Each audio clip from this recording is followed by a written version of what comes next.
ID, the Future, a podcast about evolution and intelligent design. By now, you might think that the icons of evolution that Dr. Jonathan Wells wrote about 24 years ago have been put out of our misery. And indeed, much has changed, and these icons have even less ground to stand on than they did back then. But they don't call them icons for nothing. Whatever else they are, they're stubborn, and it's not uncommon to see evidence of them still popping up in popular science articles, cartoons, movies, and even scientific journals.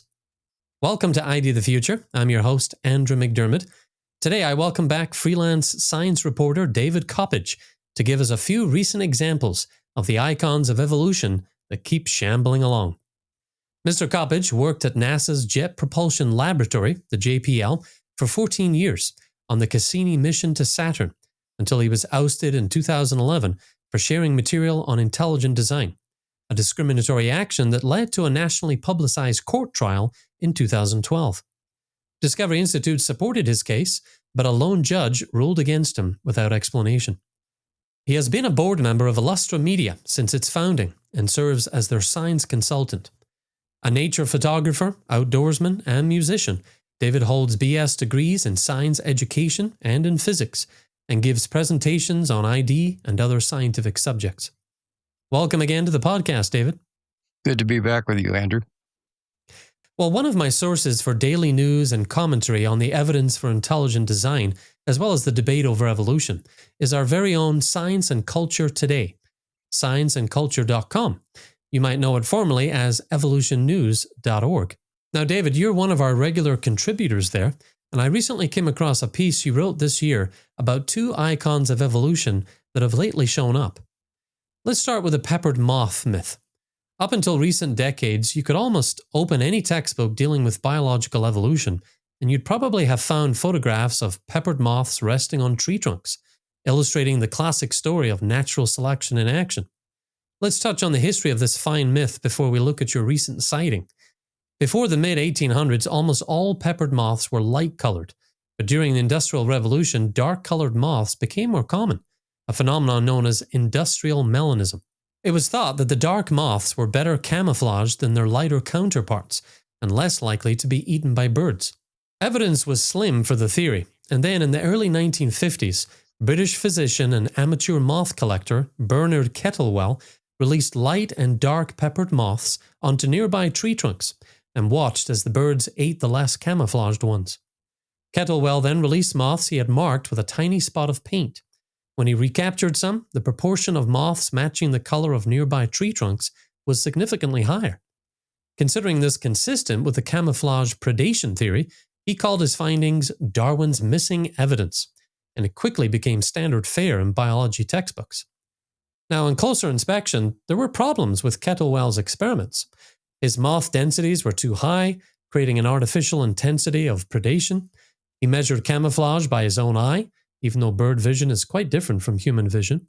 He ignored evidence that selection might operate on caterpillars instead of adult moths, or that the moth's main predators are night-flying bats, not local birds. Nevertheless, a myth was born, and for a time, it flourished. But the story began to unravel in the 1960s.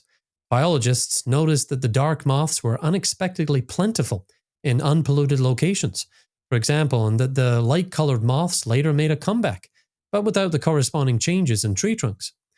Then in the 1980s, biologists realized that peppered moths almost never rest on tree trunks, preferring to hide underneath horizontal branches high up in the trees where they can't be seen. All that said, the myth is still popping up to muddy the waters and confuse people. Now, David, you recently found it in the pages of the esteemed journal Science. Tell us a bit more about what you discovered there. Yes, what they're finding out now is that industrial melanism is not a good example of Darwinian natural selection because it's not a case of a gene mutating and becoming selected. What's actually happening is there are microRNAs and non-coding RNAs that are acting like switches, and they can act quickly and be responsive to the environment. So it's not a mutation. They thought that the cortex gene, for instance, was mutating, and that's what gave the different varieties of moths. but actually it's small RNAs that regulate the cortex gene that are responsible, which is a much more interesting theory. Sure. Now, you mentioned some irony in this recent mention of the peppered moth myth as it relates to the true cause of the color variance. Tell us what's likely actually behind the color changing in peppered moths. Well, we need to remember that one thing is that these changes are taking place in the pupa stage of the moth. In other words, in the darkness of the embryo, these changes, that are triggered by small non-coding RNAs, are taking place. It's not like the moth is landing on a dark tree and saying, "Oh, I need to change my color because I stick out too much." No, it's too late by then. And so the microRNAs apparently are responsive to the environment. In other words, there are sensors built into the system that can detect changes in light and changes in temperature. And more microRNAs are becoming noticed as very key players in what's called phenology, which is the seasonal changes of animals in their life cycles. And so here it is, what was once considered junk DNA, that is actually responsible for the story of the peppered moths. Yeah, they used to dismiss microRNAs as just nothing to worry about, nothing special here, but in fact, we're finding a lot of function there. Yeah, that's a great point that this happens early in the development of these moths, and it's not something that plays out later, but it's actually early there. Now, a promotional video made for this paper claims that these genetic switches are, quote, go-to mutations that are repeatedly used to create the dark light polymorphisms, unquote, in the insects. Is that giving the unguided selection mutation mechanism more credit than it deserves? Oh, absolutely. They're not genetic mutations that are assumed in neo-Darwinism. They're like switches and rheostats that are built into the cell. Okay? In other words, the cell can respond to the environment with internal cues, and that's a system that requires foresight. All right? It's not something that just accidentally happens by some unguided mutation. In fact, the authors of this paper never used the phrase natural selection, even though the press release for it talked about it being a textbook example of natural selection. Yeah, that's pretty telling. Now, as to the source of these regulatory switches for color change, you mentioned there are non-Darwinian interpretations that are possible, including genetic drift or internal engineering. If something is intelligently engineered, it's going to contain built-in flexibility for internal adjustments that can be activated or deactivated as needed, right? I mean, does that make sense to you? Sure. And they're finding that these microRNAs, by the way, a couple of men received the Nobel Prize last year for their discovery of microRNAs, which was a completely unprecedented and unexpected discovery back in the 1980s, 1990s, that has become an important part of the field of epigenetics. In other words, here are these systems and triggers and sensors built into cells that are responsible for how genes respond. So the old dogma, the central dogma of microbiology, that genes control proteins, control organisms, has been thrown out the door. And now it's this interconnected system of amazing mechanisms that work together to create the phenotype of the organism. Now, let's think about this light and dark industrial melanism. There's actually a lot of changes within many organisms. Like, let's take the snowshoe hare, okay? It's white in the wintertime when there's snow on the ground, and it's brown in the summertime when it can camouflage itself. So are we calling that an example of Darwinian evolution in a single individual rabbit? Well, of course not, because the rabbit has microRNAs too. And most animals and plants operate on this principle where epigenetic systems are responsible for the appearance of the organism. And so we should look at peppered moths in this way, that here there are these microRNAs and long non-coding RNAs that are actually responsible for the phenotype, whether it's going to turn out dark or light. And it's nothing to do with Darwin's theory of random mutations and natural selection. I love the idea that, prior engineering has built in these adjustments that can be activated or deactivated as needed. It's a pretty awesome idea. And one I think that Darwinian evolution struggles to account for. And in honor of Jonathan Wells, who we're honoring with this series of articles. By the way, I had a chance to meet him just once briefly in an airport on the way to a conference, and I was struck by his quiet dignity, I guess you could call it. He's not like the young radical, I guess he was in the anti-war era of the Vietnam War, but he conveys a very honorable sense of dignity and knowledge, and he's soft-spoken. He doesn't need to be boisterous or flamboyant in his speech. He just stands up there and quietly talks, and yet attracts your attention with his wisdom, his ability to put sentences together with the right words and right thoughts that make you nod your head and say, that makes perfect sense. So we want to honor him for his book, Icons of Evolution, as we talk here. But he said regarding the peppered moths that it was simply a shift in the proportions of two existing varieties of the same species. All right. So where's the evolution? Other than there is no speciation and no natural selection, this is a great textbook example of evolution in action, isn't it? That's a great way to put it. And I appreciate your sentiment about Dr. Wells. Yeah. A gentle giant in many senses of that term. Now, you make another point that I thought was a real kicker, and that is this. Even if the peppered moth theory were 100% true, it would be largely irrelevant to the debate over evolution. Even if fully true, it would only show a reversible shift in the proportions of two varieties in a pre-existing species. Is that enough to prop up macroevolution? Oh, absolutely not. I mean, we see variations in almost every organism. I mean, out here in California, I'll see wildflowers that differ in their shades of color. And like I said, you have the snowshoe hare and other animals that exhibit different phenotypes at different times of the year. So this is a very common feature. It's not macroevolution. These things are occurring within the same species. So variability is very common. It has nothing to do with Darwinian progress from bacteria to brain. Now, you quote the authors of the science paper saying this: "This and future investigations of non-coding RNAs will shed light on the long-standing hypothesis that it is the complexity of swiftly evolving non-coding components of the genome, rather than the relatively static evolution of protein sequences, that drives organismal complexity." Their paper claims a textbook example of natural selection and evolution. But as you point out, they don't even mention natural selection once. This passage seems to point to a mechanism beyond the old gradualistic neo-Darwinism. What are they alluding to here?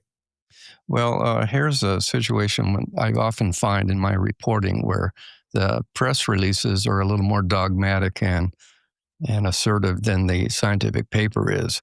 So, yeah, the press release called it a textbook example of evolution, but the actual scientific paper was a little more reserved in that regard. Okay, in other words, most animals and plants are able to respond quickly to their environment, and this is an exciting field that intelligent design scientists are getting involved in, which is built-in adaptability. And this takes foresight. It's good engineering because you don't know what an animal or plant is going to encounter in its environment. And so the organism has to have sensors to be able to detect a change in the environment, and then built-in switches to be able to adapt to that environment. And we see many examples of that, and I think that's what's occurring here in the peppered moths, that there's this built-in variability, and it may be adaptive or it may just be an interesting variety, but it has nothing to do with the upward progress of Darwin's tree of life from simple to complex. Well, it's worth noting, too, that microRNAs are an example of non-coding regions of the genome And as you mentioned already, until recently, they've been dismissed as junk DNA, evolutionary garbage, not worth studying. In fact, researchers have been discouraged from studying these portions of the genome for decades, thanks to the stubbornness of the junk DNA paradigm. But that's all changing. What do you make of this newer approach, being more open to studying these regions? Well, for years, critics of intelligent design say that, well, design is a showstopper. You just say that a designer did it or God did it or whatever. But actually, it's this is an example of the show-stopping being done on the evolutionary side, where they're considering something they don't understand as just junk, and so it's not interesting. And it makes you wonder how far ahead biochemists would have been by now if they had seen these parts of the genome they don't understand and say, the fact that they work means that something is meaningful there. It's not just junk, so let's take a look at it. And I think we might have been a decade or two ahead in the understanding of microbiology and organisms in general if they had taken that approach. Yeah, very good point. Now, before we depart from the peppered moths, just one other thing I wanted to point out. For decades, biology textbooks contained photographs of peppered moths resting on tree trunks. If peppered moths rarely rest on tree trunks, how were these photos being obtained? Well, Judith Hooper did a book where she claimed that they were staged, that some of these moths were glued onto the tree trunks, dead moths, to get good pictures of them, even though it's been found since then that they don't rest on tree trunks for the most part. They're invisible, although Michael Majerus did some studies on these in the 1990s and later, where he tried to count how many were resting on tree trunks. And he found some, but most of them rest out of sight in the upper branches. So that part of the story collapses as well. And also the part of the story that says that birds prey on the ones they can see on the tree trunks. That was never established as well. So it's time for this zombie of icon of evolution to pass quietly into the history books and not the science books. Yeah, I'll say. Now, you found another myth lurking in this very same issue of the journal Science. This one in an article celebrating the 100th anniversary of Russian scientist Alexander Oparin's 1924 book, The Origin of Life. Oparin, a pioneer of origin of life studies, was interested in solving the origin of life problem within a materialistic framework of thought. His book was influential to American physical chemist Harold Urey. And we know that name. One of the most famous laboratory experiments attempting to advance Oparin's theory of chemical evolution came from Urey and his graduate student Stanley Miller at the University of Chicago. This paper in Science praises both Oparin and Miller and calls the Miller-Urey experiments spectacular. But you lay out a few questions for the author of this paper. Let's recap those questions and you can give us the answers. Now, does the author make mention that the early Earth likely had oxygen? No. Does he lament the fact that Miller used an improbable reducing atmosphere? No. Does he point out that the predominant product of the spark discharge apparatus was tar that would have been destroying products faster than they formed had Miller not built a trap to separate them out? Again, no. And in fact, if you cycled these products through the apparatus with the sparks, then they probably would have been destroyed faster than they were collected. And so many things were wrong with this experiment, including a recent paper, 2021, that said that, hey, the kind of glassware that Miller used was also implicated in the products he got. If he used borosilicate glass, some of the silica particles seem to act as enzymes to create the amino acids. But when they used Teflon with the same apparatus, they got far fewer amino acids. And so there was some factors like that were not figured into the famous conclusions from that. And by the way, the peppered moths and the Miller myth the Miller apparatus were both shown in my high school textbook decades ago. And they still can be found these days in some textbooks. So you were brought up on this. You were taught this. Did it sway you? Do you remember these illustrations kind of swaying you at that time?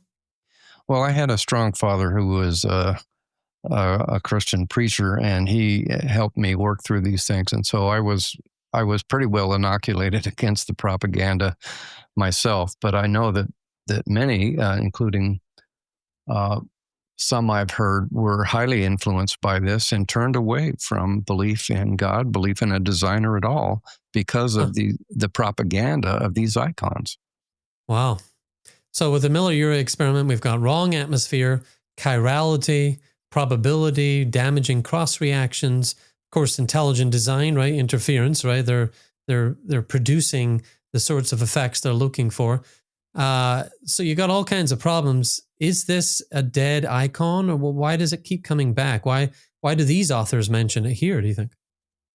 Well, it should be dead, and it shouldn't be walking around anymore because there's so many problems with it. And this is true of all the origin of life experiments. Scientists who believe in a mechanistic, naturalistic origin of life, they typically will focus on one little detail, like the origin of nucleotides or the origin of amino acids, and think, we've got this clue. And one analogy I use sometimes is imagine a canyon between non-life and life, okay? And the evolutionist imagines this bridge across the canyon that's going to explain how we get from one side to the other. And so they'll come up with one little rivet or piece of steel that could be part of that bridge. And it's like they fly a helicopter over the canyon, dangle this piece out there and say, this is where this piece would fit in our story, in our bridge. But then they let it go and it falls to the bottom of the canyon and does nothing. And these amino acids, they're just dead. They're not doing anything. Someone said that a 747 jumbo jet consists of 6 million non-flying parts. Wow. To get flight, you've got to connect all these parts in the right sequence, the right order, and that takes foresight, that takes engineering. And the same with the origin of life. A cell is so complex that if you have a few amino acids dangling out there over the canyon, they're not going to do anything. And the same with all the other ingredients that they think they're bringing together. So yeah, the Miller-Urey experiment should die a quiet death in the history books as well. But the reason it persists, I think, is that, they've got the right religion, materialism. Yeah, I was going to bring that up. Materialism sort of drives these ideas with evolutionary biologists who subscribe to this. There's no other way to look at it other than this came about from a bottom-up reductionist framework. Do you think different training is going to change that in them if they have a top-down framework or an engineering framework? Oh, absolutely. And that's why I'm excited about what the Discovery Institute is doing, for instance, with the CELS conferences where scientists who understand engineering and the requirements for having things that work. Paul Nelson, I remember, says, if something works, it's not happening by accident. And that's a good way to look at life. If something works, it's not happening by accident. It took foresight and engineering. And so these scientists at these conferences are considering what are the specifications, the requirements for putting a bird together or a rose together or a cell together. And you have to have many parts that are organized for that function in a specific way, and it's much more complex than anybody ever believed. Yeah, I like that. If something works, it's not happening by accident. Another way to put that, kind of on a Bayesian approach to this evidence, is saying if something works, the probability of it working by accident is very low, as opposed to by design, by foresight. And so you might not want to rule out natural causes 100%, but you can definitely say that the weight of evidence is, one way and not the other. I guess you can never rule out a successful thing, but it takes a lot more faith to believe that than it takes to believe engineering. Yeah, definitely. Now, we have lots of resources to dig deeper into the origin of life and why chemical evolutionary theories have failed. We've got Stephen Meyer's book, Signature in the Cell.